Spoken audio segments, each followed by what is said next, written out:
La Banque centrale de Turquie a laissé ses taux inchangés pour le 7e mois. Cette annonce vient après une décision pareille prise par la Fed la semaine dernière, ce qui a apaisé les craintes que l'économie turque soit blessée par la hausse des coûts d'emprunt des États-Unis. Özlem Derisi, l'économiste en chef à Deniz Invest, me rejoint par téléphone aujourd'hui pour discuter ces données et parler de la situation en Turquie. Özlem, le taux d'intérêt a été maintenu au niveau de 7,5% comme prévu. Y a-t-il des indices dans la déclaration pour comprendre quelle direction la Banque centrale va choisir dans les prochains mois? Le taux a été maintenu sans changement lors de la réunion, mais dans la déclaration, nous n'avons pas vu de différence majeure par rapport à la version précédente parue en août. Pendant la réunion précédente, la Banque centrale a déclaré qu'elle allait suivre une politique monétaire plus restrictive et l'inflation de base est touchée par la volatilité des taux de change.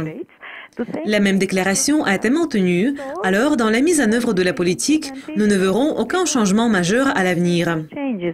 La Banque centrale gère les liquidités sur une base quotidienne et va maintenir le coût moyen de financement au niveau de 8,9% environ, près de 9%, tandis que le taux directeur est de 7,5% et elle va continuer à le maintenir à ce niveau ou un peu plus haut. Il peut progresser jusqu'à 10,75%, ce qui est la bande supérieure du corridor du taux d'intérêt. Ils ne l'ont pas changé et nous verrons probablement un coût moyen de financement entre 9% et 10,75% à l'avenir. Between 9% and 10.75% in the period ahead. Si je comprends bien, les économistes se réunissent régulièrement auprès de la Banque centrale. Pourriez-vous nous parler des discussions qui y ont lieu? Oui, la Banque centrale se réunit régulièrement avec les économistes après les réunions du Conseil de la politique monétaire. Lors de la réunion précédente, la Banque centrale a clairement indiqué que sa politique serait liée à une hausse du taux de la Fed. Et quand la Fed commence le resserrement, la Banque centrale va resserrer sa politique monétaire en relevant son taux directeur et le taux d'emprunt d'un jour.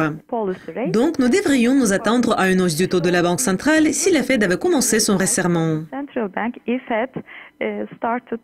Comme la Fed ne l'a pas fait et comme la volatilité du taux de change persiste sur le marché, nous allons demander si la Banque centrale prend encore la Fed comme une référence ou si elle va intervenir sur le marché dans la volatilité extrême à l'avenir.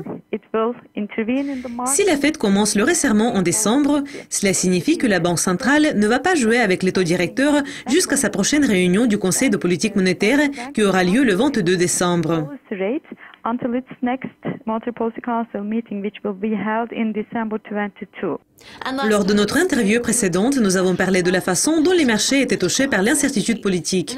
Pour le moment, comment la situation a-t-elle évolué? Comment cela influence les marchés?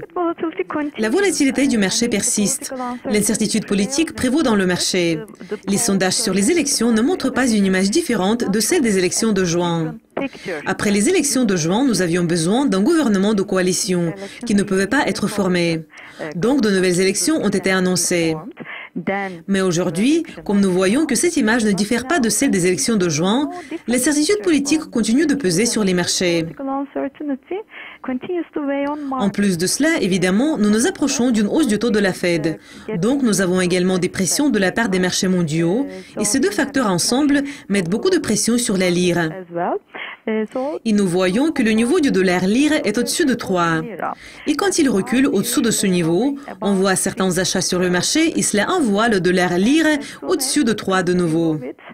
Some purchases are seen in the market and pushed dollar-lira rate to above 3 again. La semaine dernière, Fitch Ratings a confirmé la note de crédit de la Turquie à BBB avec une perspective stable.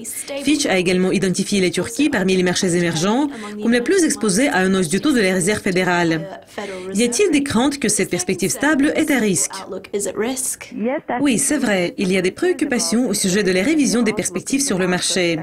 En fait, nous ne nous attendions pas à ce que cela change dans cette révision, mais il y avait certains acteurs du marché qui attendaient une révision des perspectives à la baisse à l'avenir.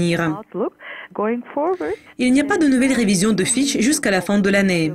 Cependant, si les choses s'aggravent et si on observe une volatilité extrême sur le marché, en particulier après les élections, nous pourrions voir une réunion intérimaire ou une révision intermédiaire de la part des agences de notation, dont Fitch. Il y a un risque que les perspectives peuvent être révisées de stable à négatives. Cela pourrait être lié à une hausse du taux de la Fed et évidemment à l'instabilité politique. L'agence Fitch a déclaré que certaines conditions budgétaires protègent la notation de la Turquie. Et c'est pourquoi nous ne nous attendions pas à une dégradation de la notation dans la situation actuelle. Cependant, dans le contexte du scénario extrême, si les résultats des élections ne fournissent pas une image positive et ne suppriment pas l'incertitude politique, il existe un léger risque que nous puissions voir une baisse de la cote de la part des agences de notation.